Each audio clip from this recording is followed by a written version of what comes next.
Good morning Gokuldham. એ મારો જીગરજાન ભાઈબંધ કીડે કુવિચાર લખે છે યાર.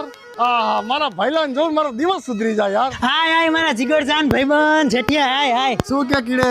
બસ એકદમ મોજમાં. First class. First class. ક્યાં ગઈ તારી મર્સિડીઝ? ઈ તો સર્વિસ માં મૂકી ને. ઠીક તાણી એમ કેમ મને કેમ ન વિચારે તું મારો જીગરજાન ભાઈબંધ પૈસા વાળી પાર્ટી પૈદલ કેમ હાલે એની મર્સિડીઝ ક્યાં ગઈ હશે? ઈ બધું તો ઠીક, ધંધો કેમ હાલે? અરે એકદમ ફર્સ્ટ ક્લાસ હાલે મારો ભાઈ મારા રીંગણાની લારી. હું તો મારી સોનુને એક જ વાત કહું શું? કે તારે સોસાયટીમાં ટપ્પુ સિવાય બીજા કોઈ છોકરા નહીં રમવાનું. વાહ તારી મારી યારી કીડે બાકી ભાડમાં જાય દુનિયાદારી યાર. અને આમ જો જેઠિયા, હા. તું દર મહિને ટાઈમે કેમ મેન્ટેનન્સ ભરી દેસ? ભરું તો ભરે તેની યારી. અરે નહીં ભરવાનું ઈ બધું યાર. હું સોસાયટીના હિસાબમાં હે ને તારું સેટલમેન્ટ કરી નાખું એમ જો. હાચું, હાચું. અને આમ જો આ વાત કોઈને કરતો નહીં હો પાછો. હા પૈણા તો દર મહિને સોસાયટી ફંડમાંથી 10,000 રૂપિયા મને આપે છે ને હું કે કોઈને કહું?